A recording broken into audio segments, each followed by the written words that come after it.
Hello दोस्तों, HKS परिवार में आप लोगों का एक बार फिर से मैं स्वागत करता हूं। आज हम अपनी इस क्लास में पढ़ेंगे कि केमिस्ट्री से कुछ अगली टॉपिक यही थी कि हम ठोस पूरा पढ़ चुके थे। ठोस के अगली टॉपिक के बारे में ठोसों के गुण हमको पढ़ना था।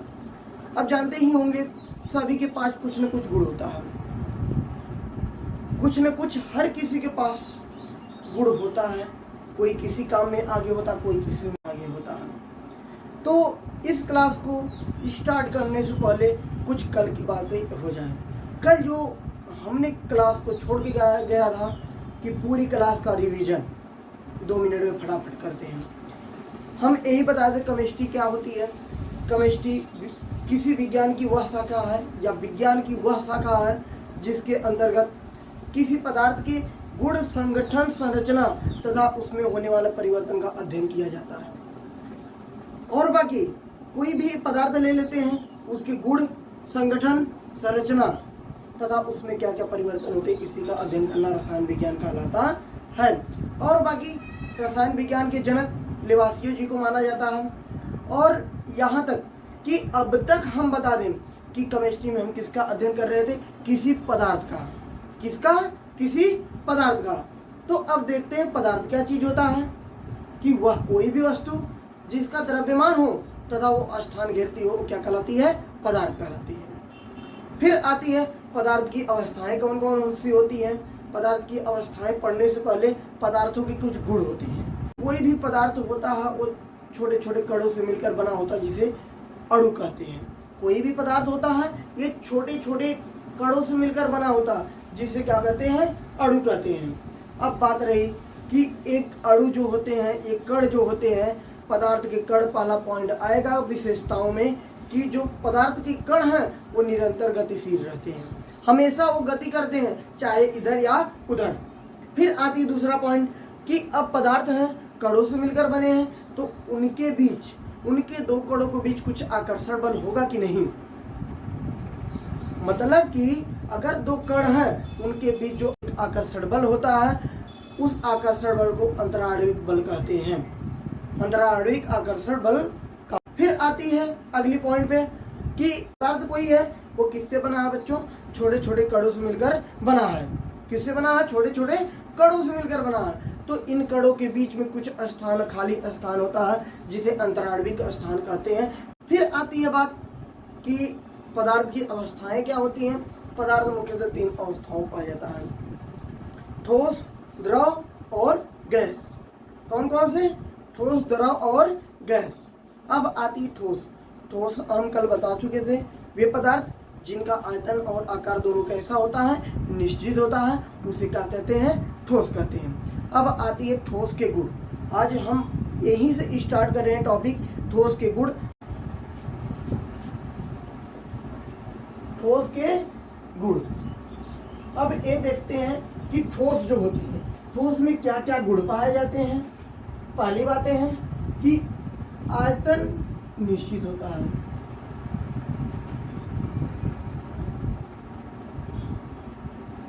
ठोसों का आयतन क्या होता है? निश्चित होता है। हम बता चुके हैं आप लोगों को, ठोसों का आयतन क्या होता है? निश्चित होता है। दूसरी बात, आकार निश्चित होता है। आकार भी उनका क्या होता है? निश्चित होता है। फिर तीसरी बातें आ गई, घनत्व अधिक होता है। ठोसों का घनत्व अधिक होता है। ठोसों का घनत्व अधिक होता है। घनत्व क्या होता है? एकांक आयतन में जितने कण होंगे वही उसका घनत्व कहलाएगा। फिर आती है बात, चौथा पॉइंट कि आकर्षण बल जो लगता है इनके बीच वो अधिक होता है। क्या होता है? आकर्षण बल जो लगता है इनके बीच वो कैसा होता है? अधिक होता है। मतलब कि अगर दो कण हैं, दो कणों के बीच आकर्षण बल बहुत अधिक लगता है, इसलिए ठोस के कण काफी पास पास होते हैं। फिर आती है बात, दबाया नहीं जा सकता इनको। क्या इसको हम दबा सकते हैं? दबा नहीं सकते। तो मतलब ये हुआ कि ठोसों को दबाया नहीं जा सकता है। फिर लास्ट पॉइंट आती है इसकी कि इनमें जो अंतराणविक स्थान होता है, कौन सा स्थान? अंतराणविक स्थान जो होता है वो नगण्य होता है। क्या होता है? नगण्य होता है। फिर आती है बात, आगे चलते हैं कि अब आती है द्रव। दूसरी अवस्था पदार्थ की आती है द्रव। तो द्रव क्या होता है, आइए देखते हैं। द्रव, लिक्विड, क्या बोलते हैं? लिक्विड बोलेंगे। तो लिक्विड क्या होता है? ध्यान दीजिएगा, पदार्थ की वह अवस्था, पदार्थ की वह अवस्था जिसका आयतन निश्चित, आयतन निश्चित, लेकिन आकार कैसा होता है? अनिश्चित होता है।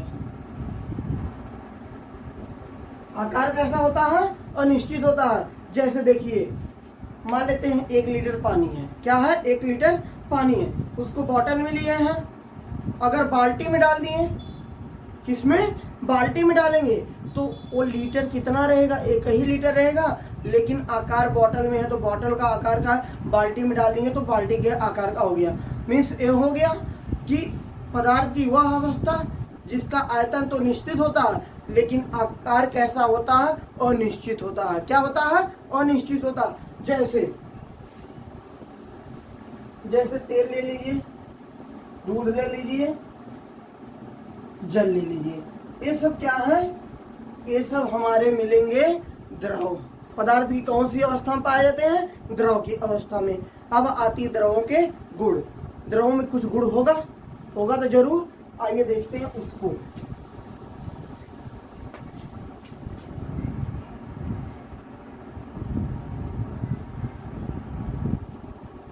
द्रवों के गुण क्या होते हैं, एक एक पॉइंट अच्छे समझिए। अब देखिए, आयतन क्या होता है? निश्चित। पहला पॉइंट आ गया, आयतन कैसे होते हैं? निश्चित होते हैं। कैसे होते हैं? निश्चित होते हैं, ये तो बता चुके हैं। अब देखिए दूसरा, आकार अनिश्चित होता है।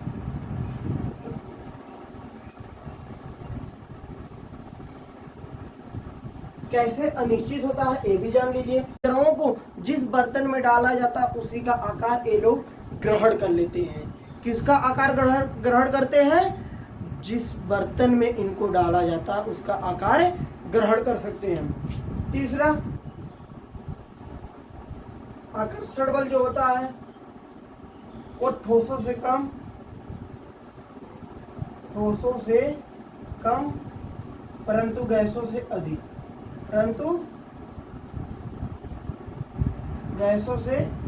लगते हैं इनमें। ठीक है। आकर्षण जो होता है, आकर्षण बल, वो ठोसों से कम लेकिन गैसों से अधिक होते हैं, क्योंकि एक बीच वाली अवस्था है, ठोस, द्रव और गैस। फिर आती है चौथा पॉइंट, इनके कण एक निश्चित परिसीमा में गति करते हैं। क्या करते हैं? गति करते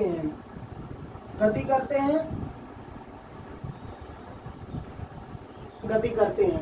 इनकी भी एक परिसीमा होती है, इनके कण एक दूसरे के ऊपर मतलब चलते जाते हैं और फिसलते हुए आगे बढ़ते हैं।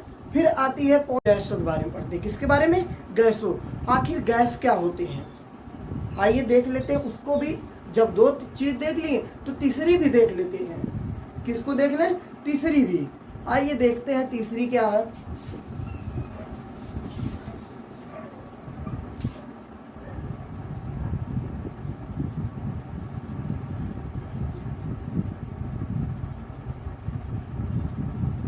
गैस अवस्था में क्या है? न तो इनका आयतन निश्चित होता, न तो इनका आकार निश्चित होता है। ठीक है, मतलब कि पदार्थ की वह अवस्था जिसका आयतन व आकार दोनों कैसा होता है? अनिश्चित होता, उसे क्या कहते हैं? गैस कहते हैं। आकार कैसा? आकार व आयतन दोनों कैसे होते हैं? अनिश्चित होते हैं। मतलब कि ये हुआ कि जो द्रव होते हैं, द्रव का आकार व आयतन दोनों कैसा होता है? अनिश्चित होता है। कैसे? अब देखिए कि मान लेते हैं एक बर्तन ले लिए हैं। ये क्या है? बर्तन है। मान लेते हैं 1 लीटर का। कितना का है? 1 लीटर का। 1 लीटर बर्तन में चाहे 1 लीटर हम इसमें गैस डाल दें तब भी एक पूरे बर्तन को घेरे रखेंगे, और अगर आधा लीटर गैस डाल दें तब भी 1 लीटर पूरे बर्तन को घेरे रखेंगे। क्योंकि गैस अगर 15 लीटर सिलेंडर घर पे होगा तो जब उसको आप लोग 15 लीटर है तब भी ऊपर से निकलता है, चाहे 1 लीटर बचता है तब भी। अगर बाल्टी है, क्या ले लिए, बाल्टी कुछ ऐसे ले लेते हैं, यहाँ अगर पूरा भरे हैं मान लेते 10 लीटर तो यहाँ ऊपर तक पानी है। अगर 5 लीटर होता है तो यहाँ घटकर आ जाता है, यहाँ पर यहीं घट के आएगा ना। लेकिन जो गैस होते हैं, गैस चाहे आधा लीटर हो या 1 लीटर हो, ये कहाँ होता है, ये पूरे बर्तन भर फैला रहता है और उस बर्तन का आयतन व आकार दोनों ले लेता है। फिर आती है गैसों के गुण। किसके गुण, गैसों के गुण को पढ़ेंगे। अब देखिए गैस क्या क्या होते हैं, ऑक्सीजन, कार्बन डाइऑक्साइड और नाइट्रोजन, ये सब क्या है, गैस है, क्लोरीन वगैरह जो भी है। तो गैसों के गुण,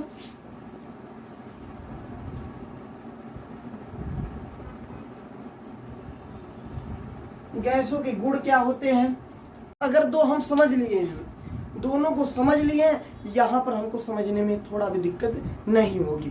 तो गैसों के गुण है, पहला पॉइंट आ जाता है आयतन अनिश्चित होता है, और दूसरा आकार अनिश्चित होता है।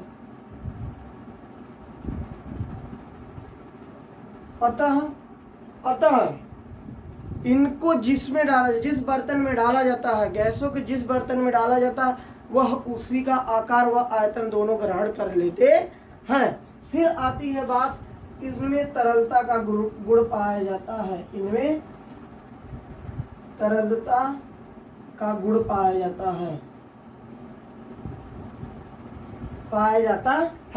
मतलब कि अगर गैस को हम काफी प्रेशर दे दें तो वो द्रवित हो जाता है, बोले तो द्रव अवस्था में बदल जाता है। जैसे एलपीजी का नाम आप लोगों ने सुना होगा, किसका, एलपीजी का फुल फॉर्म होता है लिक्विफाइड पेट्रोलियम गैस, मतलब द्रवित गैस है कि ये भी एक गैस है, गैस अवस्था में, लेकिन इतना इसको प्रेशर दिया गया, इतना दबाया गया, ये किस अवस्था में आ गया है, ये द्रव अवस्था में आ गया है। फिर आती है बात कि चौथा पॉइंट ये है कि इसमें आकर्षण बल नगण्य होता है। क्या, आकर्षण बल नगण्य